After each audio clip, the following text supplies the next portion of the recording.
आखिर क्यों supreme court का जज किसी इंसान को फांसी सुनाने के बाद उस पेन की निब को तोड़ देता है? उस पेन का क्या कसूर था जिस वजह से उसकी निब तोड़ दी जाती है? तो आज की इस वाली वीडियो में आप इस वजह को जानने वाले हैं कि किसी इंसान को फांसी सुनाने के बाद पेन की निब को क्यों तोड़ दिया जाता है। तो चलिए शुरू करते हैं।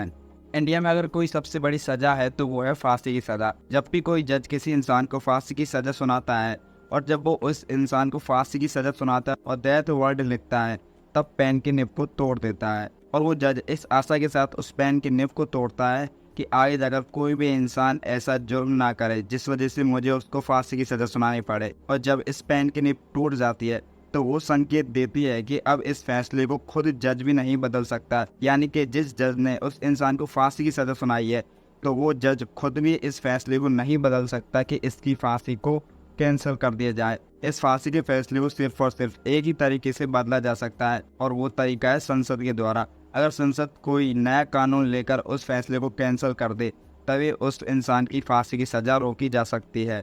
फैक्ट नंबर 2, हम सभी को ये बताया कि बिल्ली को सबसे अच्छा दूध लगता है, लेकिन अगर आप उस दूध में चीनी मिला दोगे ना तो बिल्ली को इससे कुछ भी फर्क पड़ने वाला नहीं है।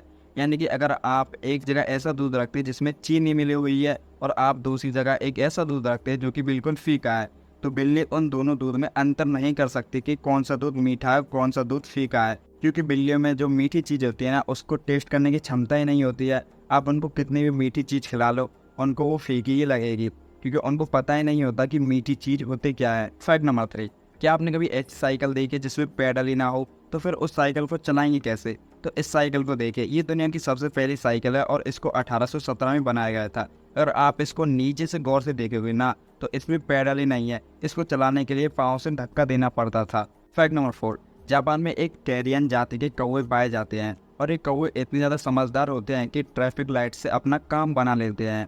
यानी कि इनको जापान के जो ट्रैफिक रूल होते हैं ना उनके बारे में पता होता है। यानी कि जैसे जापान में रेड लाइट होती है और सारी गाड़ियाँ रुक जाती है तो ये कौवे उन गाड़ी जो रुकी हुई है ना उनके टायरों के नीचे अखरोट रख देते हैं। और जब वो गाड़ियाँ चली जाती है और दूसरी बार रेड लाइट होती है तो वो उन टूटे हुए अखरोटों को लेकर चले जाते हैं। फैक्ट नंबर 5, आपने जापान के समझदार कौवे के बारे में तो सुन लिया, अब एक बहुत ही खतरनाक बात भी सुनिए। जापान में ऐसे खरगोश पाए जाते हैं जिनके कान ही नहीं होते हैं। यानी कि जब जापान में हिरोशिमा और नागासाकी पर परमाणु बम गिरे ना तो वहाँ पर इतने ज़्यादा चेंजेस आए कि जो जापान में खरगोश होते हैं ना उनके कान ही नहीं होते हैं।